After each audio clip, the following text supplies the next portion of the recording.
من يهده الله فلا مضل له ومن يضلل فلا هادي له وأشهد أن لا إله إلا الله وحده لا شريك له وأشهد أن محمدا عبده ورسوله صلى الله عليه وسلم يا أيها الذين آمنوا اتقوا الله حق تقاته ولا تموتن إلا وأنتم مسلمون يا أيها الناس اتقوا ربكم الذي خلقكم من نفس واحدة وخلق منها زوجها وبث منهما رجالا كثيرا ونساء واتقوا الله الذي تساءلون به والأرحام إن الله كان عليكم رقيبا يا أيها الذين آمنوا اتقوا الله وقولوا قولا سديدا يصلح لكم أعمالكم ويغفر لكم ذنوبكم ومن يطع الله ورسوله فقد فاز فوزا عظيما أما بعد فإن أصدق الحديث كتاب الله تعالى وخير الهدي هدي محمد صلى الله عليه وسلم وشر الأمور محدثاتها وكل محدثة بدعة وكل بدعة ضلالة وكل ضلالة في النار أما بعد ربي اشرح لي صدري ويسر لي أمري واحلل عقدة من لساني يفقه قولي أيها الإخوة الأفاضل والأخوات الفضليات أحييكم بتحية الإسلام تحية من عند الله مباركة Assalamu alaikum wa rahmatullah. Donc c'était un honneur pour moi et un plaisir de me joindre à vous pour ce séminaire. Vous avez assisté à plusieurs conférences avec des conférenciers de qualité. Et bien sûr, je remercie les frères pour leur invitation, pour me permettre de m'exprimer devant vous aujourd'hui. Mais je les remercie aussi à la fois pour leur organisation et la qualité de leur accueil et la chaleur humaine et la fraternité qu'on a trouvée ici. Et je les remercie en plus pour le choix du sujet. Parce que je pense, avec l'expérience du terrain, que c'est parmi les sujets les plus importants et parmi les sujets qui vont réunir la communauté et qui vont unir les cœurs. Et parmi les sujets sur lesquels finalement, on a tous besoin de cette spiritualité qui est l'élément moteur dans notre relation vis-à-vis d'Allah et dans notre relation avec l'islam. Et finalement, c'est peut-être parmi les sujets qu'on a le plus négligé, qu'on a délaissé.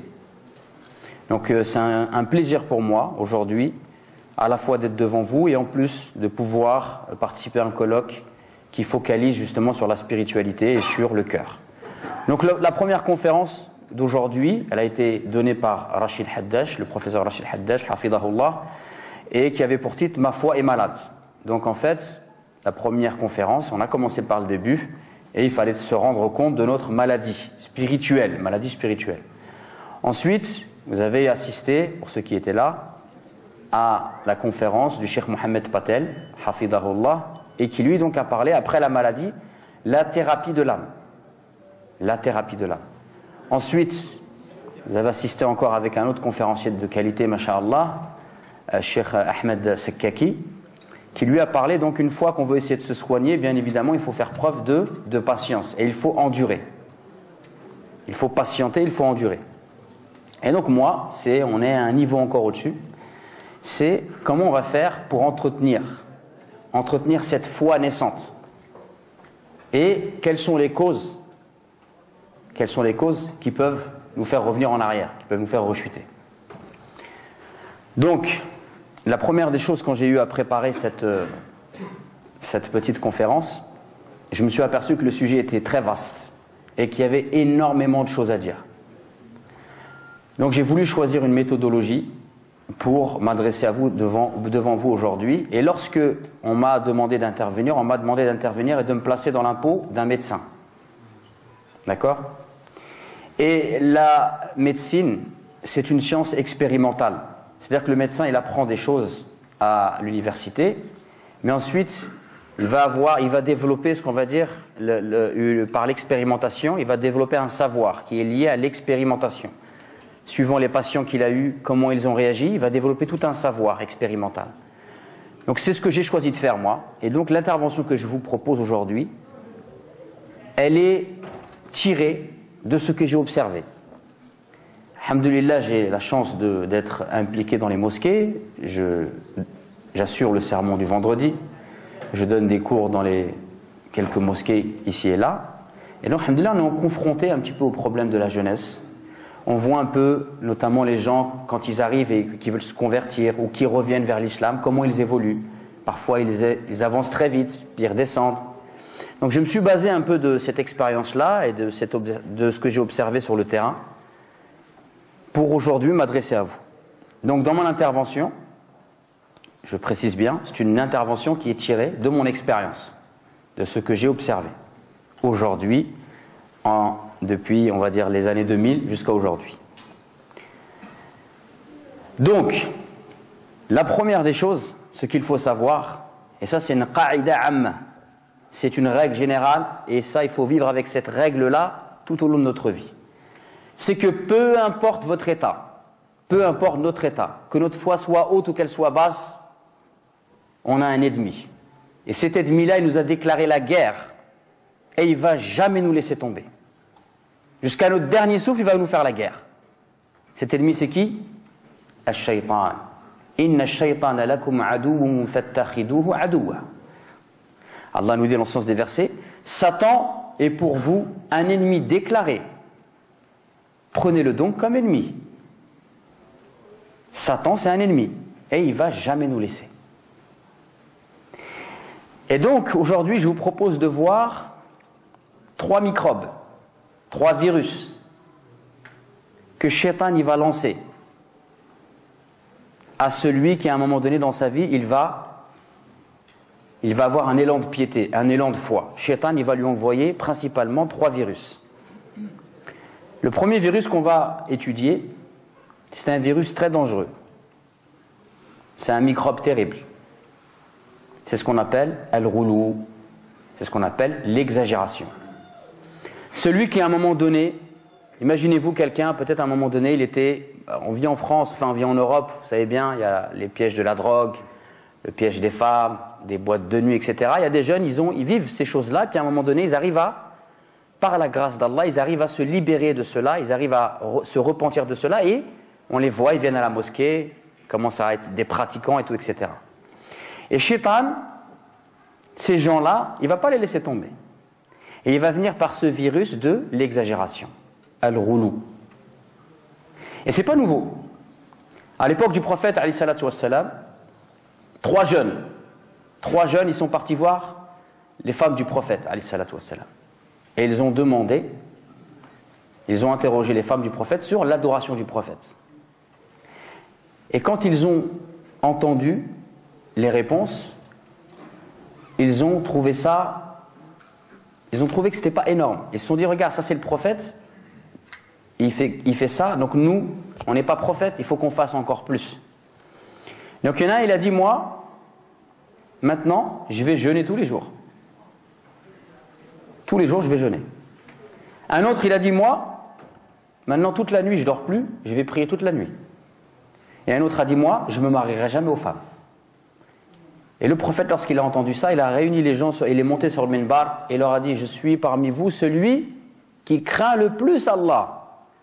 Et pourtant, il y a des jours où je jeûne et des jours où je ne jeûne pas. La nuit, je prie une partie de la nuit, mais une partie de la nuit, je dors. Et je me marie aux femmes. Et celui qui s'écarte de ma voie ne fait pas partie des miens. Et donc ça, c'est la voie de quoi? De l'exagération. Justement, regardez, c'est des jeunes qui à un moment donné veulent aller vers la piété, veulent aller vers la droiture, mais ils sont poussés par de l'exagération. Et ça, l'exagération, c'est quelque chose qui est terrible. Ce qu'on appelle en arabe al-ghulou. D'ailleurs, le prophète nous dit Iyyakum wal-ghulou fid din. Faites attention à l'exagération dans l'adoration.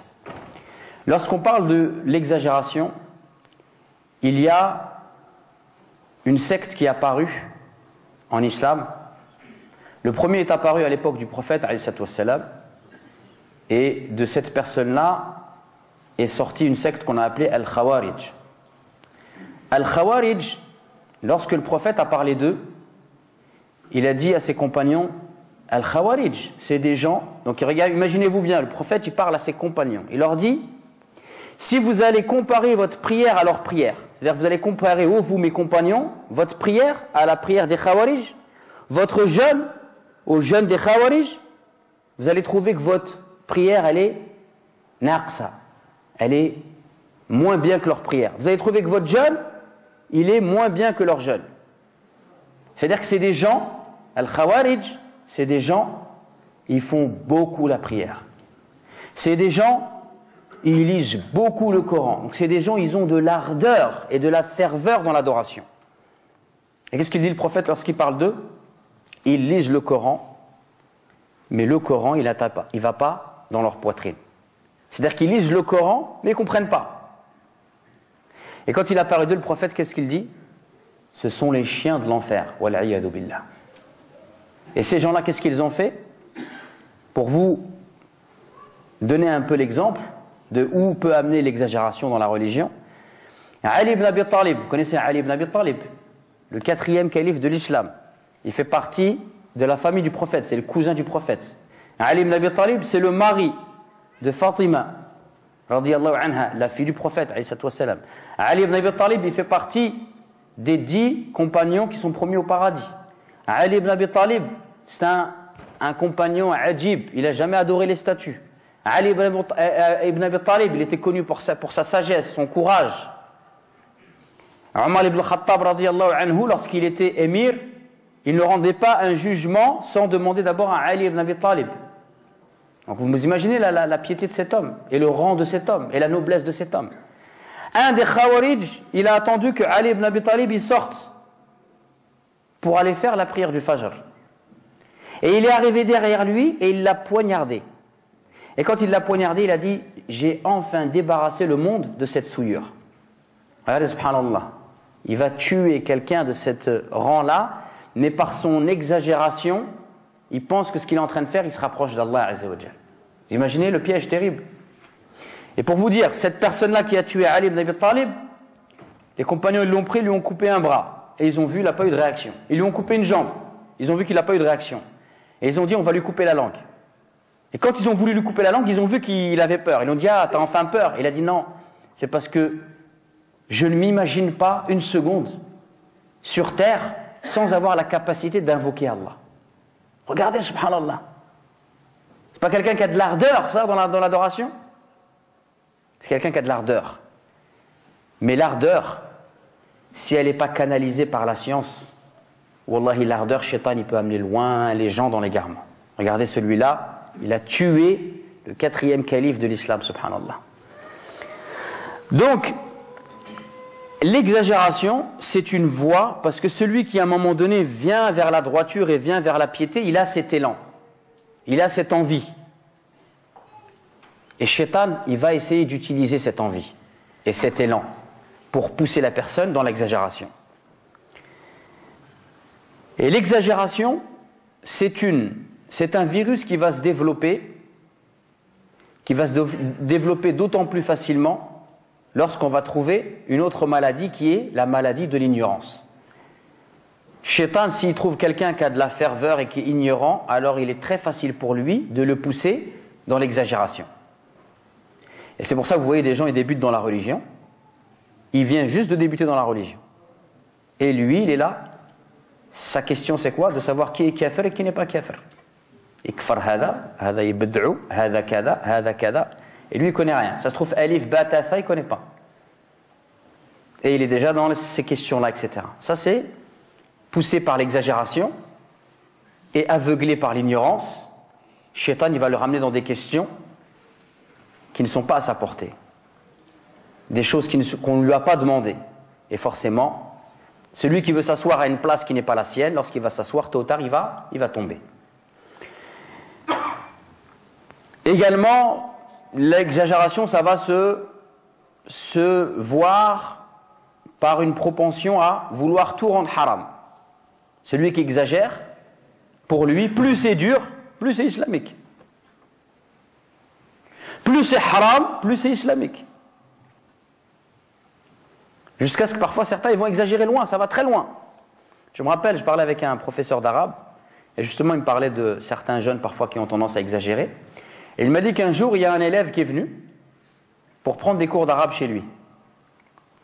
Et donc il lui a dit, voilà, il faisait des phrases, il lui dit Kharaja Muhammad. Il lui dit, vas-y répète, Kharaja Muhammad. Il dit, mais est-ce que Muhammad il est vraiment sorti?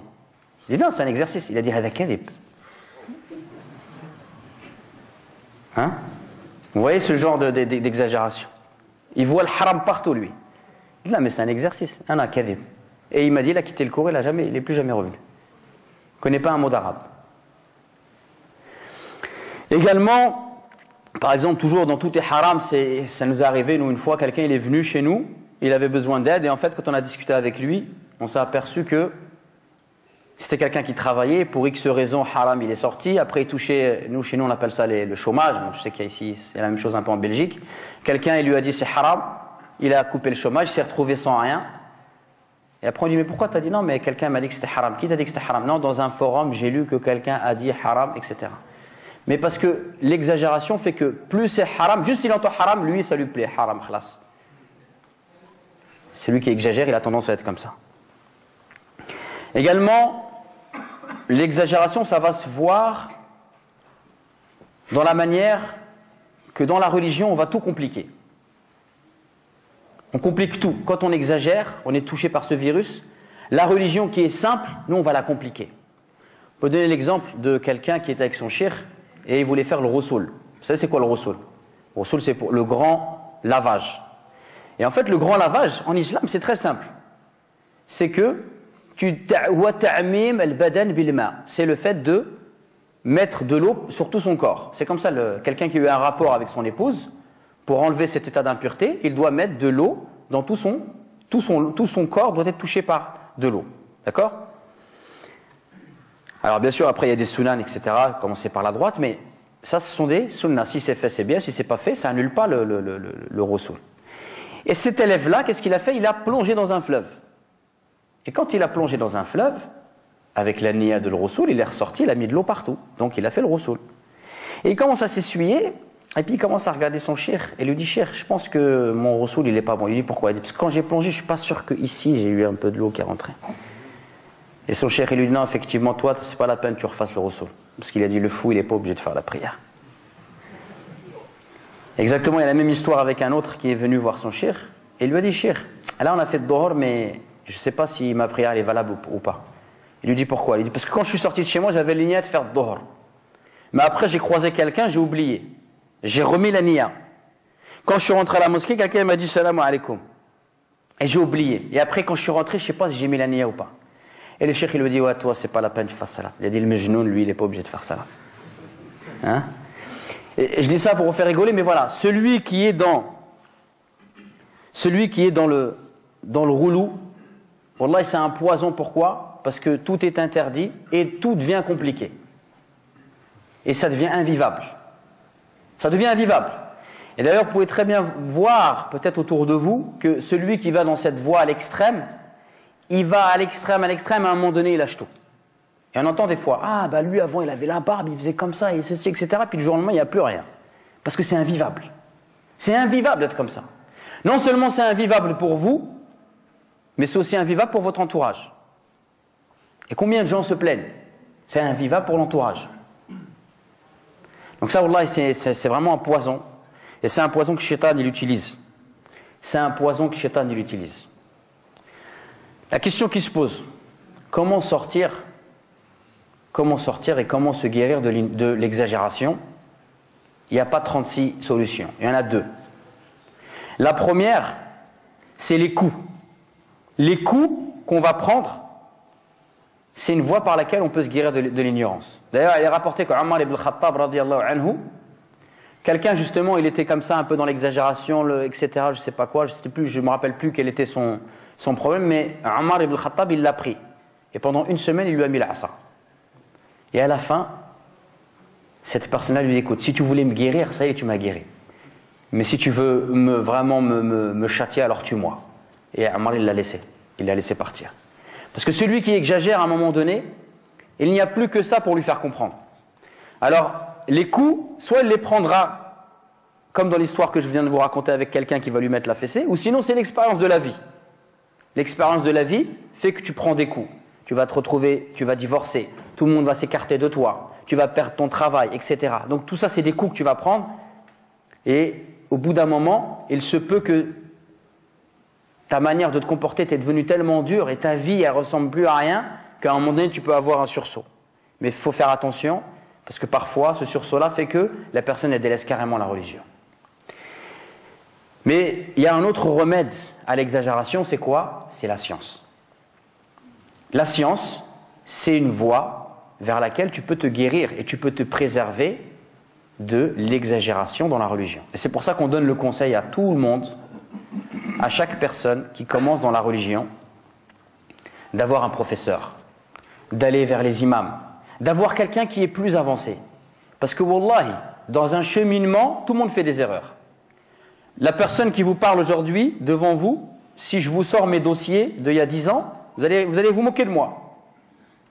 Eh bien, alhamdoulilah, aujourd'hui c'est une expérience pour les petits frères qui arrivent.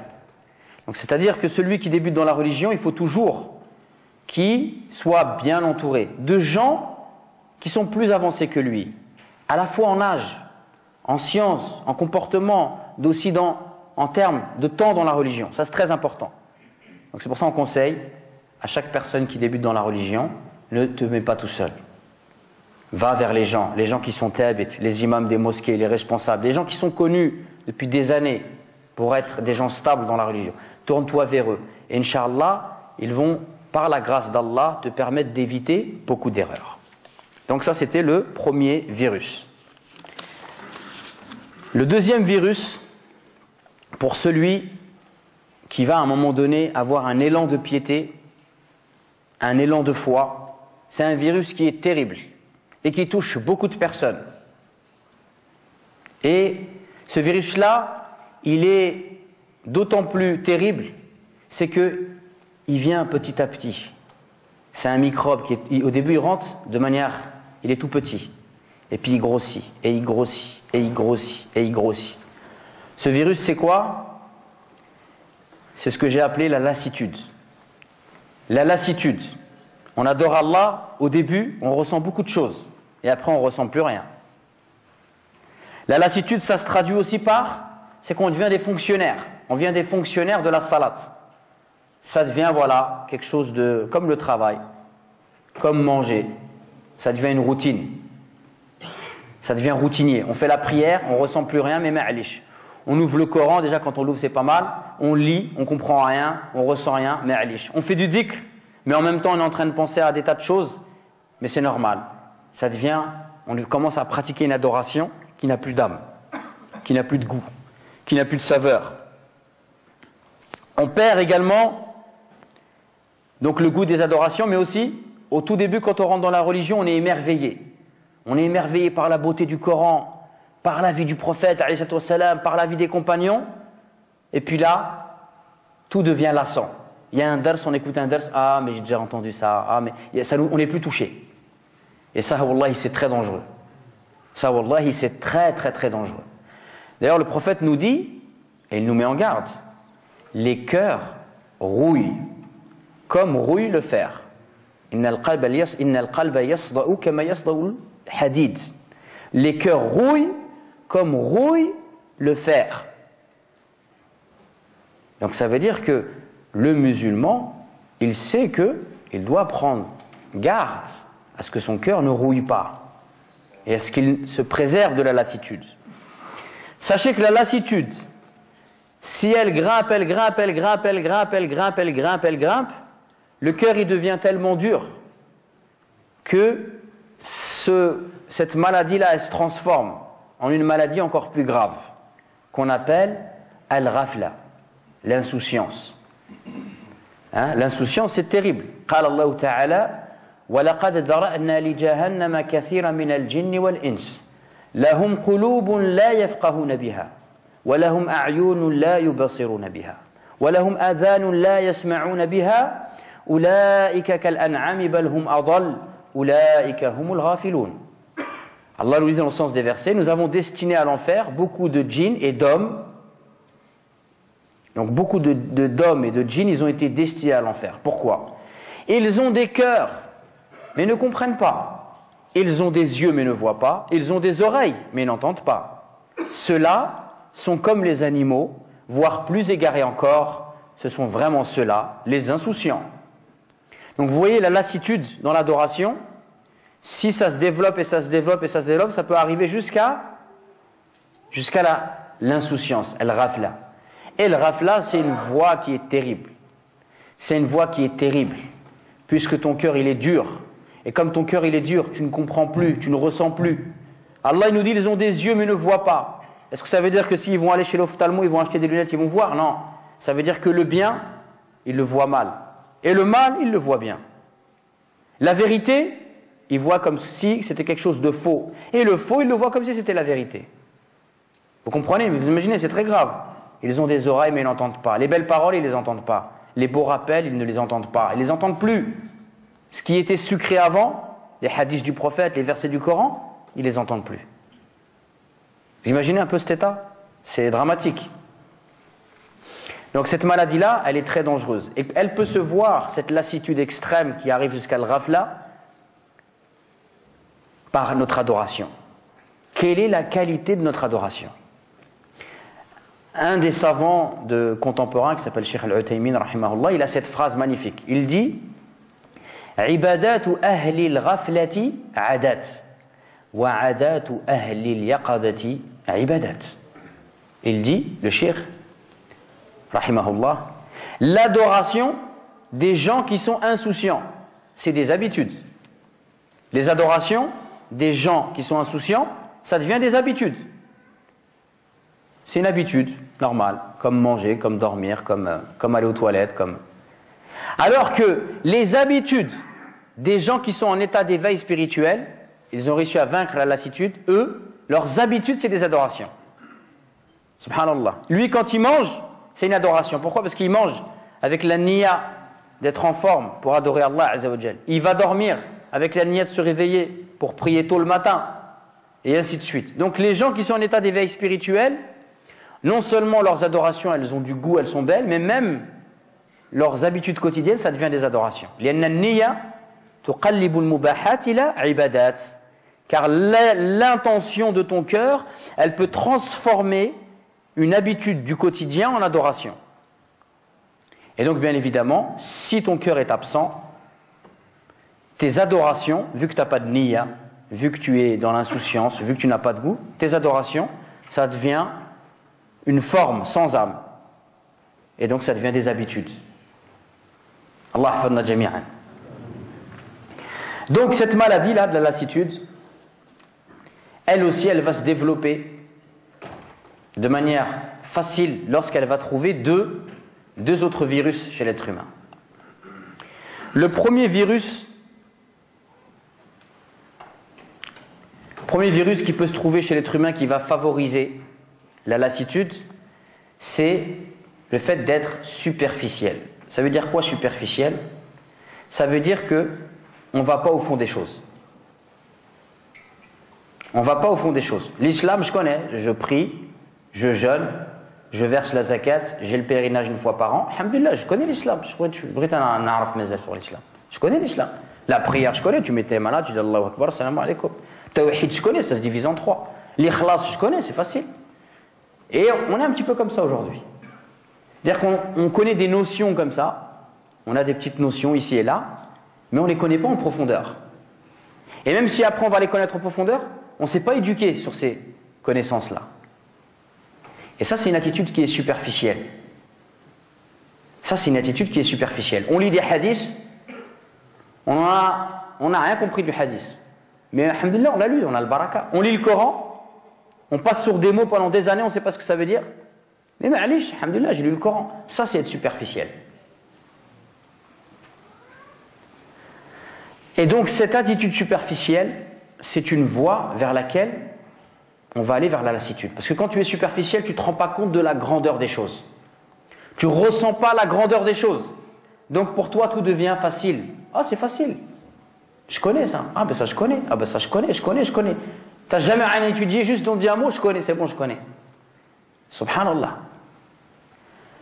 Allah Azza wa Jalla, lorsqu'il parle à son prophète, il lui dit Inna sanulqi alayka qawlan thaqila. Nous allons te révéler des paroles lourdes. Par exemple, l'ikhlas. Et l'ikhlas, c'est simple à comprendre. Ça veut dire que tout ce que je fais, je le fais pour Allah. Ça, c'est facile à comprendre. Mais vivre avec l'ikhlas, c'est autre chose. Vivre avec l'ikhlas, c'est autre chose. Et justement, celui qui est superficiel, c'est celui que, comme il a compris le concept intellectuel de l'ikhlas, bah, il pense que ça y est, il connaît tout sur l'ikhlas. Non, mon frère. Mais l'ikhlas, c'est subtil. Dans un de ses livres, le Cheikh Saleh Al-Munajjid, il nous dit qu'il y a des savants, et se sont spécialisés toute leur vie uniquement dans l'enseignement de l'ikhlas. Tellement c'est subtil. Certains savants, ils disent, comme le grand imam Sufyan al-Thawri, « Ma alishtu shay'an ashaddu ilayya min niyyati » Je n'ai pas combattu quelque chose de plus dur pour moi que la pureté de mon intention. Toute leur vie. Donc regardez cette attitude superficielle, wallahi, c'est quelque chose de dramatique. C'est quelque chose de dramatique. Être superficiel notamment, c'est le fait de lire le Coran. Je lis mon hizb tous les jours, mais jamais je ressens quelque chose dans mon cœur. Al-Hassan al-Basri nous dit, lire un verset avec méditation, c'est mieux que de lire tout le Coran sans méditation. Un verset avec méditation, c'est mieux que de lire tout le Coran sans méditation. Et celui qui lit tout le Coran sans méditation, il est superficiel. Parce que le Coran, il n'a pas simplement été descendu pour être lu, mais il a été descendu pour être médité. Et la méditation, c'est quelque chose qui vient du cœur. Et cette relation avec le Coran, elle est importante. Elle est très importante pour le croyant. Ça, c'est quelque chose qui change la vie du croyant, qui change sa relation avec Allah, qui lui change sa perception des choses. Donc cette superficialité, le fait d'aborder l'islam en surface, de rester à la surface des choses, de ne pas comprendre les objectifs, de ne pas comprendre les sagesses, de ne pas ressentir la grandeur de l'islam, c'est une voie qui est terrible. Et c'est une voie qui va ramener les gens dans la lassitude. On est lassé, on n'a pas de goût dans l'adoration. Il y a un deuxième virus, un deuxième microbe qui va permettre à cette lassitude de se développer, c'est ce que j'ai appelé le manque d'ambition. Le manque d'ambition. Parce que souvent la personne, lorsqu'elle était dans les péchés, elle était dans les péchés. Lorsqu'elle arrive à couper les chaînes des péchés et qu'elle arrive dans le chemin de la foi, en fait, elle est juste à la ligne de départ. Elle est simplement à la ligne de départ. C'est comme sur une piste d'athlétisme, à la ligne de départ. Mais elle croit qu'elle est à la ligne d'arrivée. Elle croit que ça y est, elle a tout fait, elle a tout vu, elle a tout compris. Et ça, c'est un piège de Shaitan. Et donc, la personne qui croit qu'elle connaît tout, est-ce qu'elle va se sentir dans le besoin d'apprendre? Je vous pose une question. Non? Ah non, je crois que je sais tout, pourquoi vous voulez que j'apprenne? Je n'ai pas besoin d'apprendre, je connais tout. Et ça, c'est terrible. Et il faut savoir, mes chers frères, que dans la foi, il y a une qaïda, il y a une règle. Cette règle, c'est que ta foi, soit elle augmente, soit elle diminue. Mais elle ne stagne pas, elle ne reste jamais au même endroit. Soit elle augmente, soit elle diminue. Comment elle augmente?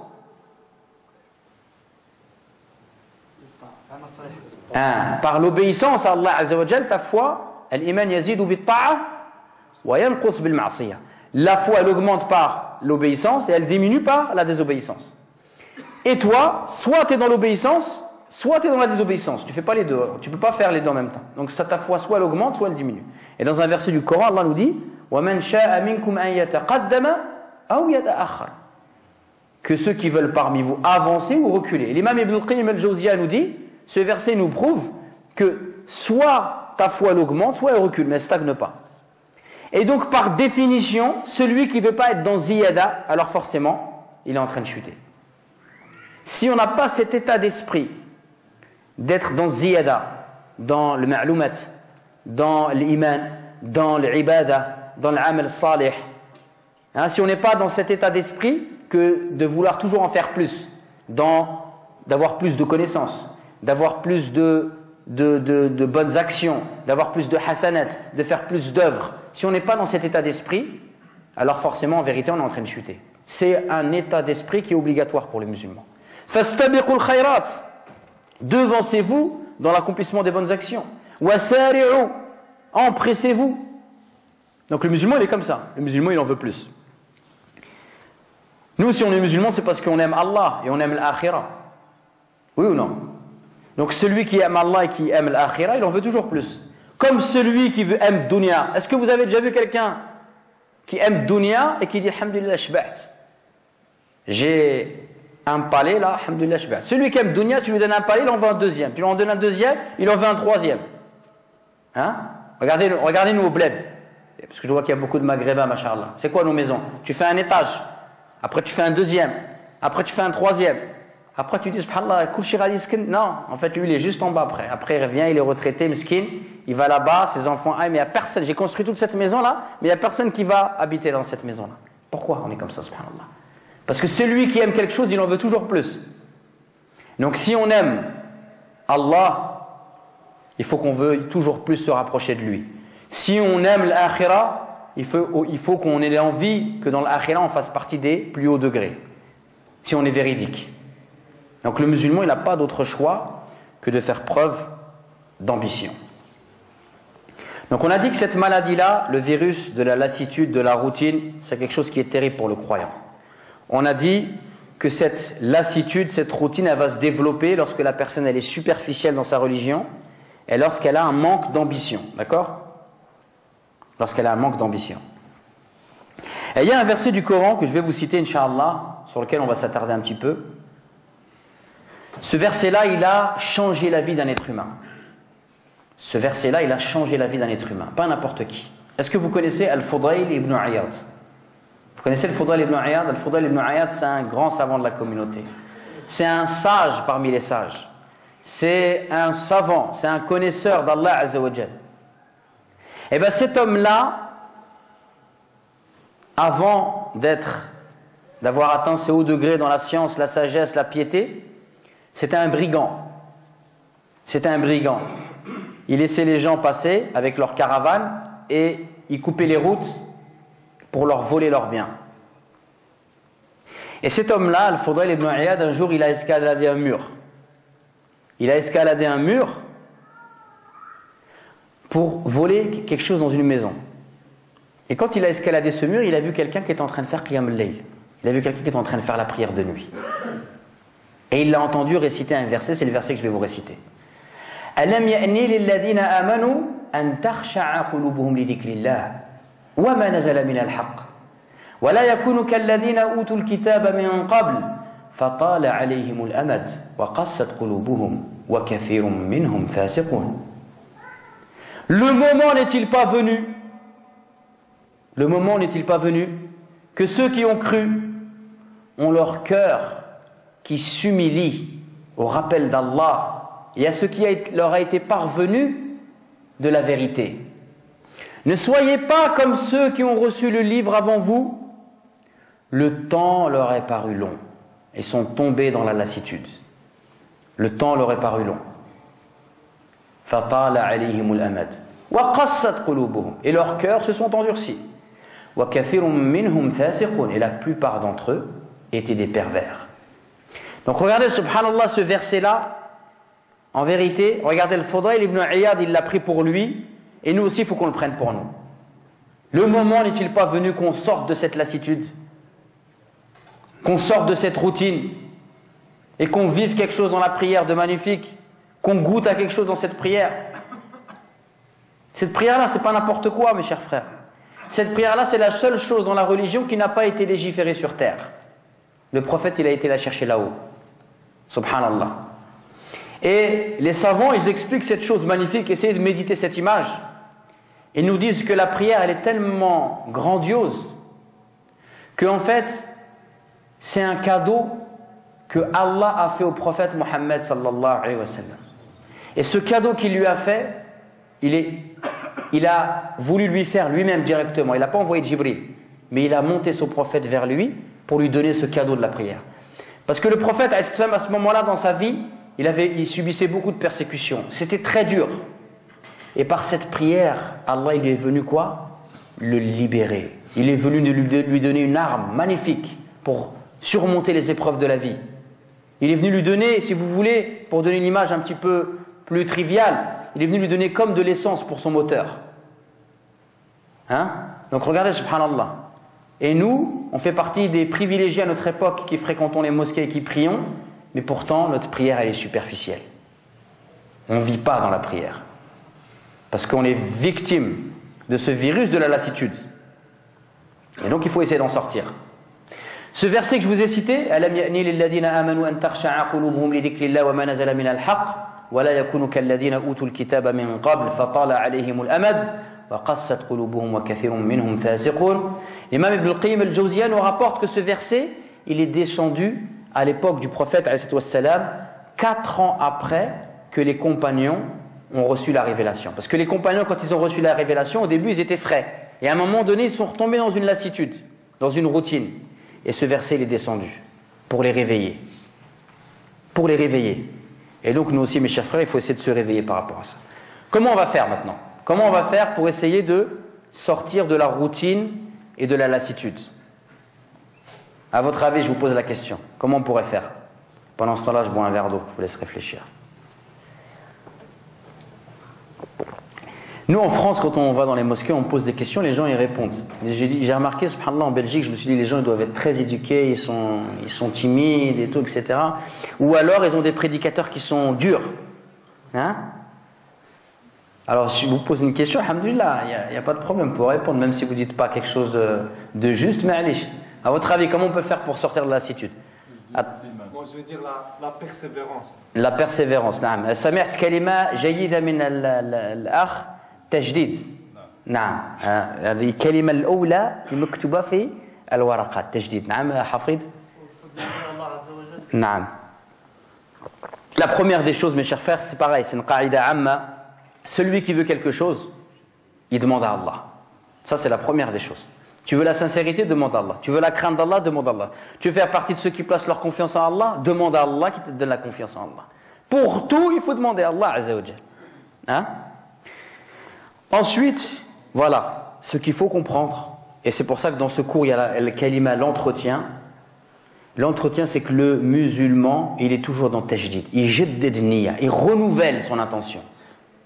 Hein? Et la niya, l'intention, elle a besoin d'être renouvelée par essence, parce qu'elle change. Et donc, sans arrêt, le musulman, il renouvelle son intention. Pourquoi je viens prier? Pourquoi je viens à la mosquée? Qu'est-ce que je cherche? Qu'est-ce qui me pousse à venir? Comment je prie? Pourquoi je lis le Coran? Comment je lis le Coran? Est-ce que je ressens? Donc, le musulman, il est sans arrêt comme ça. Il fait al-muhasaba, il se demande des comptes. Est-ce que j'ai été sincère quand j'ai fait ça? Est-ce que je l'ai bien fait? Est-ce que j'ai eu l'envie de le bien le faire? Qu'est-ce que je tire de ma prière? Est-ce que ma prière, elle m'apaise? Et donc, l'une des voies par laquelle on va réussir à sortir de la lassitude, c'est d'être dans cette tajdid, dans ce renouvellement, sans arrêt, de renouveler son intention. Également, le prophète, je vous ai dit tout à l'heure que le prophète nous disait les cœurs rouillent comme rouille le fer. Et en fait, il nous dit il y a deux choses qui peuvent nous permettre d'enlever la rouille, d'enlever la routine. C'est la première des choses de penser souvent à la mort. Wallahi, celui qui pense souvent à la mort, c'est une voie vers laquelle il va sortir de la lassitude. Shaitan, il vient, il t'a fait une piqûre, et va pense à la mort. Tu vas voir tout de suite, tu vas te réveiller. De penser souvent à la mort. De penser, tu es tout seul, tu t'isoles et tu penses à la mort. Tu penses qu'un jour on va te rentrer sous terre et on va t'enterrer. Subhanallah. Et également, une voie aussi qui permet de sortir de la lassitude, c'est la lecture du Coran. La lecture du Coran avec at-tadabbur. La lecture du Coran avec méditation, c'est une voie vers laquelle vous allez sortir de la lassitude. Et également, une des voies qui permet de sortir de la lassitude, c'est de faire du bien. De faire du bien autour de soi, d'être généreux, d'être gentil, de chercher à faire du khair autour de nous. Ça, c'est une voie vers laquelle on peut sortir de la lassitude, de la dureté du cœur. Parce que quand vous faites du bien, si vous êtes généreux sincèrement pour Allah envers quelqu'un, Allah il vous met un bien-être dans votre cœur. Et vous allez ressentir des choses. Et ça, c'est une voie vers laquelle vous allez couper cette routine. Également, une des choses qui peuvent nous permettre de sortir de la lassitude, c'est le fait de chercher à approfondir ses connaissances. Il faut approfondir ses connaissances et rechercher ce qu'on appelle l'émerveillement. J'apprends un verset, j'essaye de le méditer, et j'apprends jusqu'à ce que dans mon cœur, je ressens la lumière immense qui se dégage de ce verset-là. Ça, c'est très très important, cet état d'esprit. Et ce n'est pas forcément une science académique. Vous voyez, tout à l'heure, j'ai entendu le cheikh Ahmed Sekkaki qui parlait du japonais qui s'est converti à l'islam parce qu'il a vu que dans un verset, Allah il dit qu'il va brûler les gens et puis qu'une fois que la peau elle est cramée, il va faire venir une autre peau.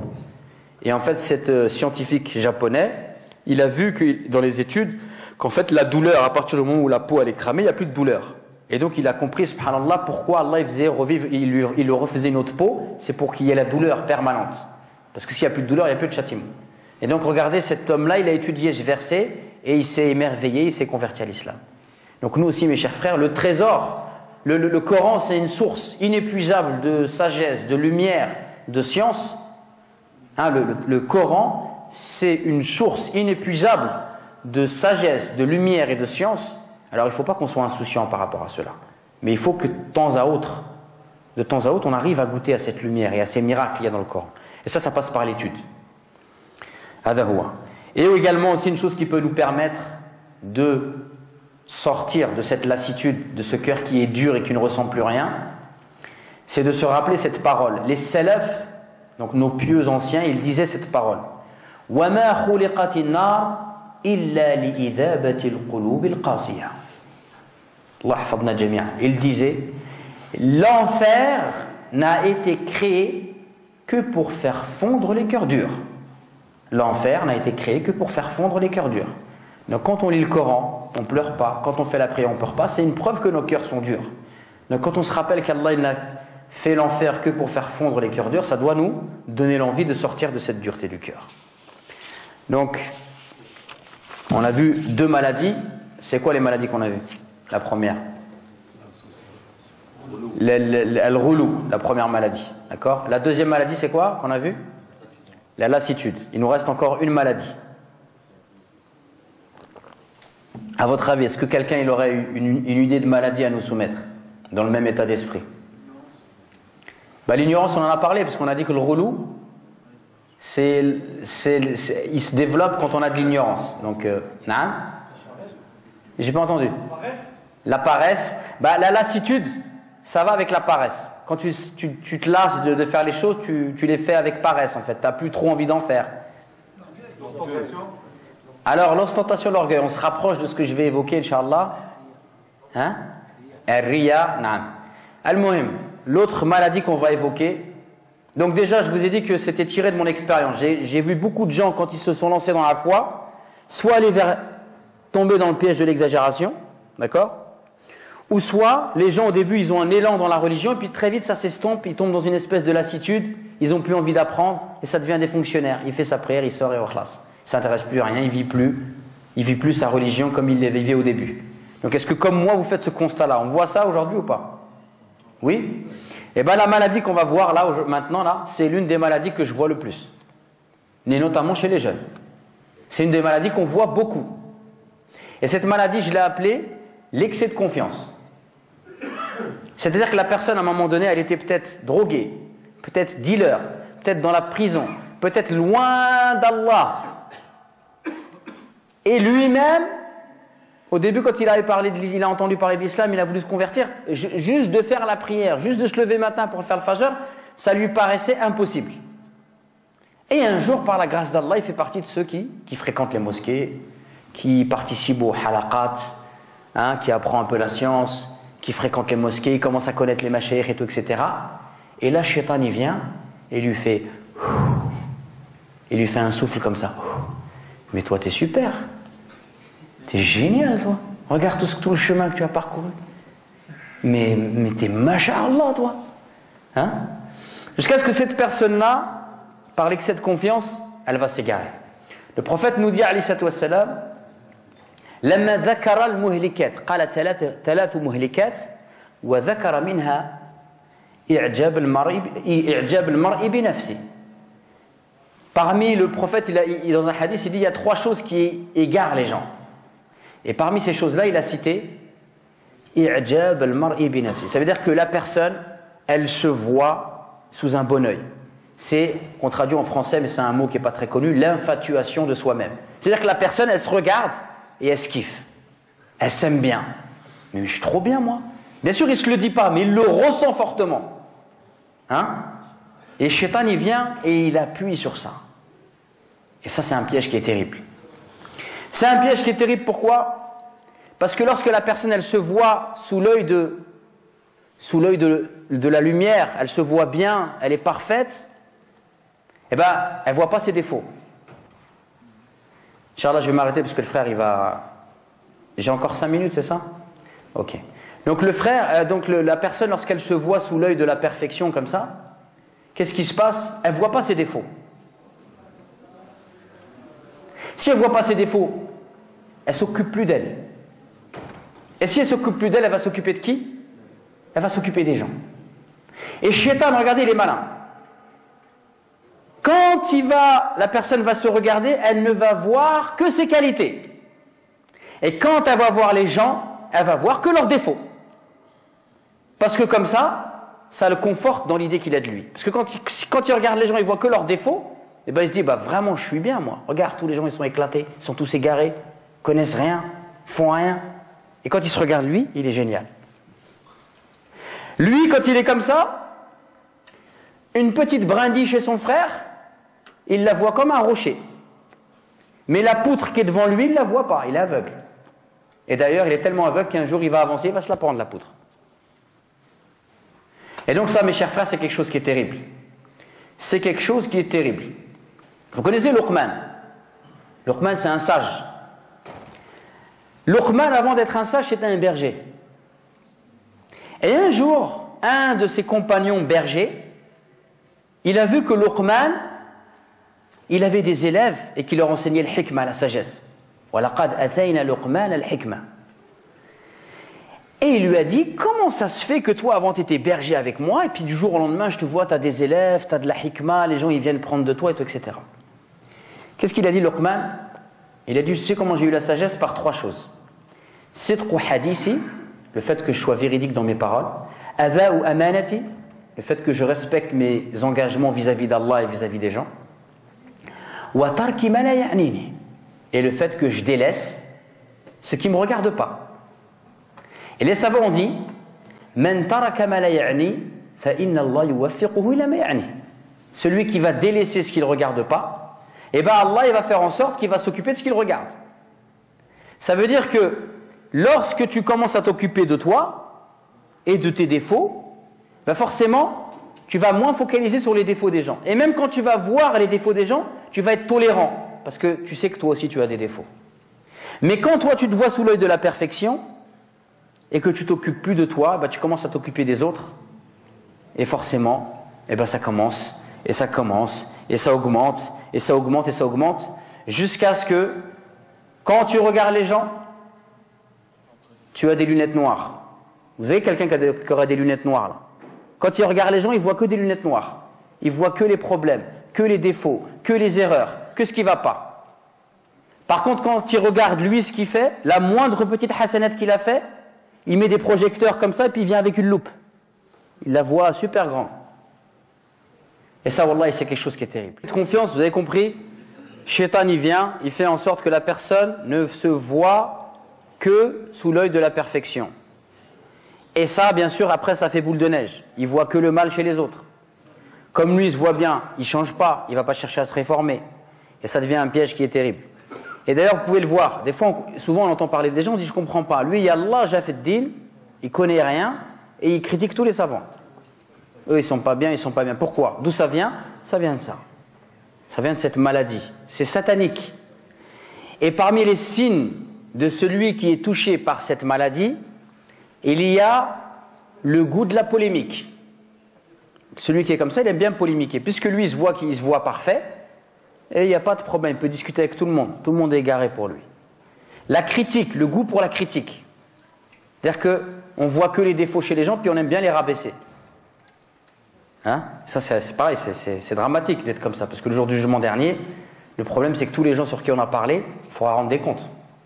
Et des fois, quand on parle sur des gens, subhanallah, nous, on a 1 an de religion, des gens, par exemple, ils ont 30 ans, 40 ans de da'wah derrière eux. Comment on va faire le jour du jugement dernier, subhanallah? Hein? Wallah, c'est ajib, cette attitude-là. Regardez, Shaitan, inna shaytana lakum aduwwun fattakhiduhu aduwwa. Le diable est pour vous un ennemi déclaré, prenez-le donc comme un ennemi. Wallahi, c'est dramatique. Lui, il a 40 ans de da'wah derrière lui, et toi, tu passes jour et nuit à le critiquer, à le rabaisser, voire à l'insulter, et toi, tu as 1 an. Ça se trouve, une parole que tu as, t'es passé en débit de moins 30 ans, là, déjà. C'est dramatique. Wallah al-azim, c'est dramatique. Donc, celui qui est comme ça, il a le goût pour la polémique. Et il exagère dans ses paroles. Il n'y a pas très longtemps, j'ai croisé un jeune, il m'a dit 90% des musulmans sont des hypocrites. Je dis, Mashallah, tu as un institut de sondage khatir, toi. Hein? Et je lui dis, de quel nifaq tu parles? Tu parles du nifaq i'tiqadi ou du nifaq al-amali? Il m'a dit, non, c'est quoi? Je ne sais pas. J'ai dit, il y a une grande différence. Je lui ai dit, si tu dis que c'est le nifaq i'tiqadi, ça veut dire que tu en as fait tous des kuffars. Et je lui ai dit, c'est chaud. Je dis, maintenant, si c'est un nifaq al-amali, tu ne les as pas sortis de l'islam. Et il commence à bugger. Et je lui dis, en plus, 90%, je lui dis, t'as des gens qui travaillent pour toi, qui font des sondages, comment ça se passe? Et je lui dis, en plus, l'hypocrisie, c'est dans le cœur. Tu as un microscope, tu regardes les poitrines des gens. Moi, j'ai commencé à parler comme ça, je lui ai fait mal à la tête, ça l'a un petit peu calmé. De 90%, on est passé à 40%. Je dis, bon, alhamdulillah, et Allah sait, tu reviendras, on descendra encore un petit peu la prochaine fois, alhamdulillah. Ah, mais vous voyez, cet état d'esprit-là, il est terrible. D'ailleurs, le prophète nous dit, Man qala laqad fasada an-nas fa huwa ahlikuhum. Celui qui dit, tous les gens sont égarés, alors il est le plus égaré d'entre eux. Hein, ce genre de paroles comme ça, extrêmes, de manière exagérée, Wallahi, ça c'est un signe que ça ne va pas chez la personne. C'est un signe que ça ne va pas chez la personne. Celui qui est aqil, il ne parle pas comme ça. Hein, celui qui est aqil, il ne parle pas comme ça. Il y a un savant musulman qui s'appelle Ibn Khaldoun. Ibn Khaldoun, Sahib al-Muqaddima. C'est un livre d'histoire. Ibn Khaldoun, c'est un historien, c'est l'inventeur de la sociologie, c'est un anthropologue, moi-même, c'est un grand savant. Et il connaît très bien la race humaine. Il nous dit, il y a 4 types d'êtres humains. Les premiers, les bâtisseurs. C'est par exemple des gens, ils arrivent à Liège et ils voient qu'il n'y a pas de mosquée et ils se disent tiens, on va faire une mosquée. Ça, c'est les bâtisseurs, la première catégorie. La deuxième catégorie d'êtres humains, c'est les continuateurs. Ceux qui continuent. C'est les gens, ils arrivent à Liège, ils voient qu'il y a des gens qui ont construit une mosquée, ils disent Mashallah, c'est une bonne initiative, je vais rentrer avec eux, je vais les aider. Alors, je vais je vais travailler avec eux, on va nettoyer, etc. La deuxième catégorie, bâtisseurs, continuateurs. La troisième catégorie, c'est les profiteurs. C'est les gens, ils arrivent à Liège, ils disent, Mashallah, il y a une belle mosquée, ils rentrent, ils prient, ils sortent. Ils ne donnent jamais rien, ils ne s'intéressent à rien. Ou dès qu'il y a quelqu'un qui se lève et dit les factures de la mosquée, il fait comme ça. Et il sort. C'est les profiteurs. Et la quatrième catégorie, c'est les pires, c'est les critiqueurs. C'est les gens, ils viennent, ils ont trouvé une mosquée avec de l'électricité, ça marche, l'imam, etc.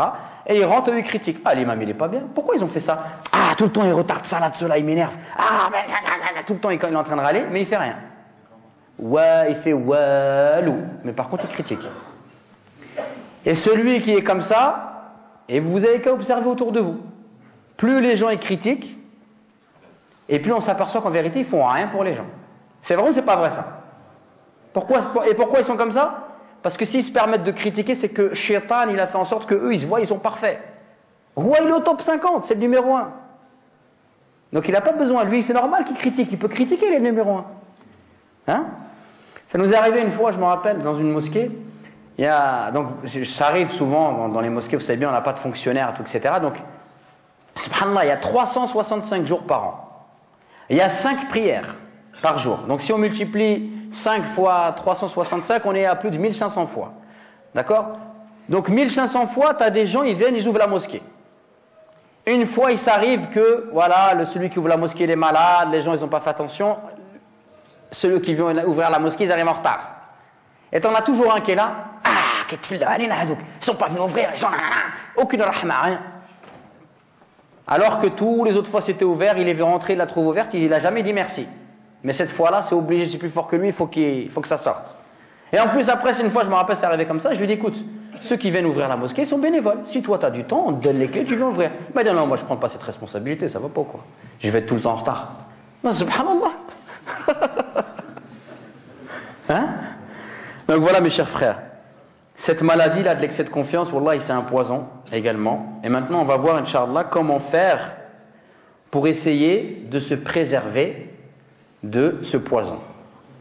Déjà, la première des choses, pour se préserver de cela, il faut savoir que tout ce qu'on fait de bien, on ne le fait que par la permission d'Allah Azza wa Jal. On est venu aujourd'hui, on a assisté à un dars, moi je suis venu aujourd'hui et j'ai parlé devant vous. J'ai réussi à faire ça que parce qu'Allah il l'a permis. Il me l'a permis. Si Allah il n'avait pas voulu, j'aurais pas fait ça. On va prier l'Isha. Si on a prié l'Isha, on a prié l'Isha simplement parce que Allah il nous a fait cette grâce de nous permettre de nous ramener à la mosquée pour qu'on fasse l'Isha. C'est pour ça que certains disaient, lorsque tu te réjouis de ta bonne action, réjouis-toi que Allah t'a permis de l'accomplir. D'accord? Réjouis, il faut qu'on se réjouisse que Allah nous a compté parmi ses prières et ceux qui l'adorent. Donc c'est la première des choses. Tout ce qu'on fait de bien, on le fait parce que Allah nous l'a permis. Donc il faut se réjouir que Allah nous l'ait permis. Et pas se réjouir de soi. Je ne sais pas, on est venu ici parce que nous on est bien et parce qu'on a quelque chose en nous. Non, c'est parce que c'est Allah qui nous l'a permis. Le premier point. La deuxième des choses, tout ce qu'on fait, est-ce qu'on a la certitude que c'est accepté? Est-ce qu'il y a quelqu'un qui peut lever la main et qui dit moi toutes les prières que je fais, tout le dhikr, etc., toutes les sadaqas que je fais, c'est accepté? Personne. C'est vrai ou c'est pas vrai? Personne. Et même normalement le croyant il doute. Il dit j'ai fait tout ça mais je ne sais pas encore. Inch'Allah, j'espère qu'Allah va m'accepter. Normalement c'est comme ça qu'il est le croyant. On fait mais on ne sait pas si c'est accepté. Donc on doute. Et ce doute-là il est nécessaire. Parce que ça te préserve de l'excès de confiance. La troisième des choses, tout ce qu'on fait, si on le compare à ce qu'Allah nous a donné, mais il n'y a aucune comparaison, subhanallah. Il n'y a aucune comparaison. Allah nous a donné la vie. Tu peux adorer Allah toute ta vie, tu mets ça dans une balance, la vie et tout ce que tu peux faire comme adoration, c'est aucune comparaison. C'est vrai ou c'est pas vrai ça? Comment dire, un autre point pour se préserver de l'excès de confiance, c'est que lorsqu'on regarde les gens, si on les regarde du point de vue de dunya, alors il faut toujours regarder ceux qui ont moins que nous. Comme ça, on va toujours dire alhamdulillah, moi j'ai. Quand on regarde les gens par rapport à dunya, il faut regarder les gens qui ont moins que nous. Comme ça, nous on dit alhamdulillah, regarde moi, je mange à ma faim, j'ai une maison, j'ai. Mais nous on fait le contraire. On regarde dans le dunya ceux qui ont plus que nous. Hein? Moi aussi, j'ai une Mercedes. علاش هو عنده مرسيدس وانا ما عنديش عندي عرض بيجو انا hein non dans le dunya on regarde les gens qui ont moins que nous comme ça ce qu'on a on dit alhamdulillah. Par contre quand on regarde les gens dans le din on regarde les gens qui sont mieux que nous comme ça on va dire masha'Allah il récite très bien le Coran, moi aussi inchallah je vais essayer de faire comme lui, je vais apprendre le Coran aussi, masha'Allah il parle bien l'arabe, moi aussi je vais apprendre l'arabe. Mais nous on fait le contraire. On vient à la mosquée, on sort de la mosquée, on voit les gens qui sont dehors et qui n'ont pas été à la mosquée. Ah, t'as vu les faux sacs? Hadouk walou, nar. Hein? Astaghfirullah. Comme ça qu'on est. Non, c'est le contraire. Dans le dunya, regarde ceux qui ont moins que toi. Comme ça, tu diras alhamdulillah. Et dans le din, regarde ceux qui sont mieux que toi. Comme ça, inch'Allah, ça va te pousser vers le haut. Également, regardez, il y a une parole d'un salaf qui disait, dans le comportement avec les gens, et il disait, quand une personne, elle est dure avec moi, je me dis, quel est le droit, quel est son droit que je ne lui ai pas donné? Est-ce que vous comprenez cette parole? Elle est magnifique. Cette personne-là, elle dit, quand il y a quelqu'un, par exemple dans la mosquée, il y a quelqu'un, il est méchant avec moi, ou il est agressif, ou qu'est-ce qu'il dit? Il dit, quel est son droit que je ne lui ai pas donné? Peut-être que je ne lui ai pas passé salam avec le sourire. Peut-être que je ne lui ai pas souhaité du bien, peut-être. Donc regardez cette personne-là, subhanallah, quand il voit quelqu'un qui n'est pas bien avec lui, qu'est-ce qu'il fait? Il se remet en question. Il dit peut-être que moi, j'ai pas fait. Parce que s'il se comporte avec moi comme ça, peut-être que moi j'ai manqué à mes droits vis-à-vis de lui. Vous comprenez, subhanallah? C'est magnifique, c'est grandiose comme attitude ça. Nous c'est le contraire. Il y en a, il nous regarde de travers, il dit le hak, toi dis le hak double. Hein? Il kharajak le bougnat, kharajléum juge. Ah, c'est pas comme ça. C'est le contraire. Tu vois quelqu'un, peut-être, dis-toi, peut-être qu'il est faible dans sa religion. Il faut inverser la tendance. Hein? Également, il y a une personne qui disait, alors regardez, subhanallah, il disait, quand je vois un jeune à la mosquée, je me dis, il est mieux que moi. Parce que comme il est plus jeune que moi, il a fait moins de péchés que moi. Et quand je vois quelqu'un qui est plus âgé que moi, je me dis il est mieux que moi, parce que comme il est plus âgé que moi, il a fait plus de hasanat que moi. Regardez, subhanallah. At-tawadu', l'humilité avec les gens. Alors qu'on a vu l'excès de confiance, c'est le contraire. Lui, dès qu'il voit quelqu'un, il est khad, il voit noir, c'est zéro. Et ça, c'est très important comme attitude. Très très important comme attitude. Également, il y a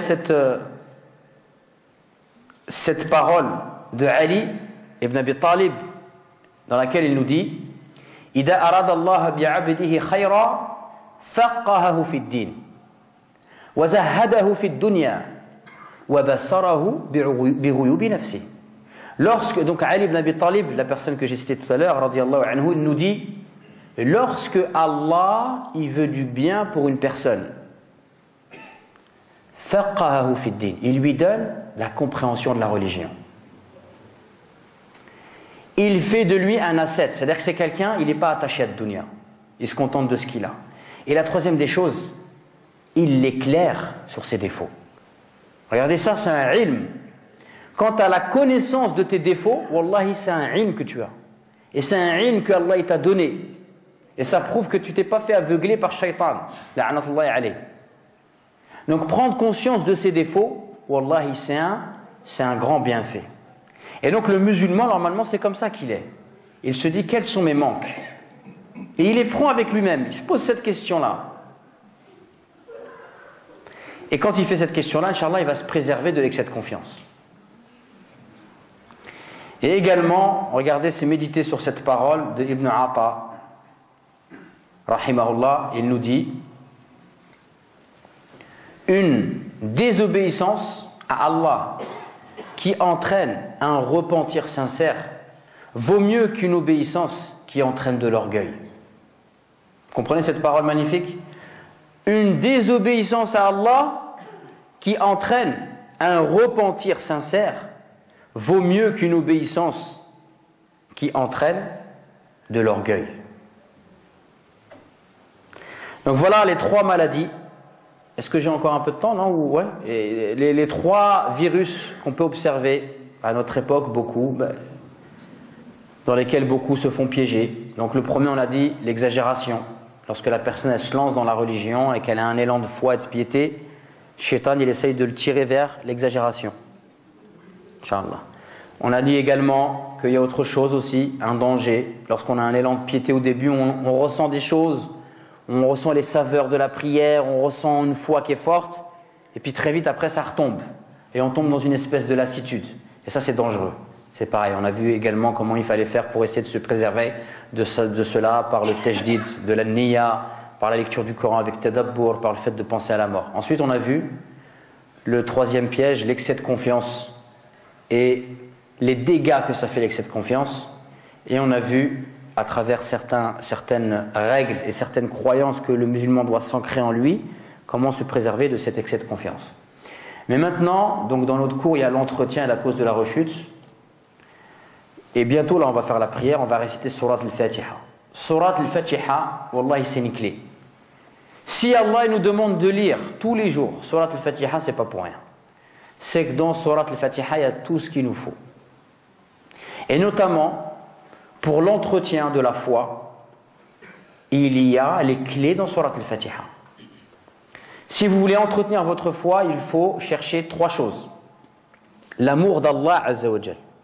Parce que celui qui a goûté à l'amour d'Allah Azza wa Jal, lui, il ne va pas tomber dans la lassitude. Pour goûter à l'amour d'Allah Azza wa Jal, il faut du ilm. Donc il va se préserver de l'exagération. Et celui qui va goûter à l'amour d'Allah, il va mettre Allah au-dessus de tout. Et donc, il va être reconnaissant vis-à-vis d'Allah. Et ça va le préserver de l'excès de confiance. Et de le fait d'être imbu de sa personne. Quand on récite Surat al-Fatiha, qu'est-ce qu'on dit? Alhamdulillahi Rabbil Alamin. Louange à Allah, Seigneur de l'univers.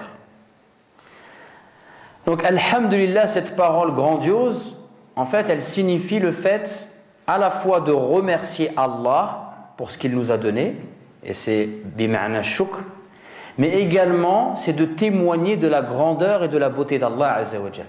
Et ça c'est ma'na thana.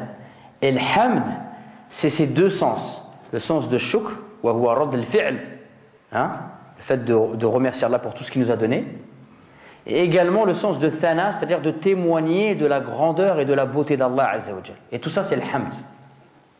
Et donc, en fait, lorsqu'on dit Alhamdulillahi Rabbil Alamin, louange à Allah, Seigneur de l'univers, celui qui nous a créé, tout ça, etc., qui nous a comblé de ses bienfaits, tout ce verset-là, il prouve quoi? Il prouve l'amour que l'on doit avoir envers Allah Azza wa Jal. Car celui qui t'a créé, qui t'a donné la vie, celui dont tu témoignes de sa grandeur et de sa beauté, comment ne pas l'aimer? Donc, Alhamdulillahi Rabbil Alamin, en vérité, comme nous dit l'imam Ibn al-Qayyim al-Jawziyya, chaque verset dans Surat al-Fatiha, il a un goût. Et le goût d'Alhamdulillahi Rabbil Alamin, c'est l'amour d'Allah Azza wa Jal. Et l'entretien de la foi passe par le fait d'entretenir cet amour, de goûter à cet amour, de le développer par la connaissance d'Allah, par la connaissance de ses noms, de ses attributs, par la connaissance de sa religion. La deuxième chose, c'est quoi? C'est l'espoir. Entretenir sa foi, c'est développer l'amour d'Allah, et de l'amour d'Allah, il va découler l'espoir. L'espoir de bénéficier de la miséricorde d'Allah Azza wa Jal. Car on est tous faibles, et notre adoration, elle sera toujours perfectible. Et cet espoir, il est nécessaire pour avoir une certaine sérénité dans la foi. Et lorsqu'on dit Alhamdulillahi Rabbil Alamin, Ar-Rahman Ar-Rahim, le tout miséricordieux, le très miséricordieux. Ce verset, il a la saveur de l'espoir. On espère tous bénéficier de la miséricorde d'Allah Azza wa Jal. Oui ou non? Hein? Et la troisième chose, c'est quoi? Maliki Yawmiddin. Qu'est-ce qui vous inspire ce verset? Al-Khawf, le jour du jugement dernier. Le jour où on va être devant Allah Azza wa Jal. Et ce jour-là, il n'y a plus d'histoire de nationalité, il n'y a pas de passeport. Ce jour-là, il n'y a plus d'histoire de statut social, pas de diplôme. Il n'y a plus d'histoire d'argent. Il n'y a plus d'histoire de couleur de peau, de tribu. Il y a toi avec tes hasanat et tes sayyi'at. Il y a toi avec tes bonnes actions et tes mauvaises actions. Et donc lorsqu'on dit, on récite Alhamdulillah Rabbil Alamin, l'amour, Ar-Rahman Ar-Rahim, l'espoir, Malik Yawmiddin, la peur. Et donc entretenir sa foi et se préserver de la rechute, c'est développer cet amour duquel va découler la crainte et l'espoir. D'accord? Et regardez, une fois que vous avez cet amour et cette crainte et cet espoir, qu'est-ce que vous dites? Iyyaka na'budu wa iyyaka nasta'in. C'est toi seul que nous adorons et c'est de toi seul dont nous implorons le secours. أقول ما تسمعون وأستغفر الله الجليل العظيم لي ولكم ولسائر المسلمين من كل ذنب فاستغفروه.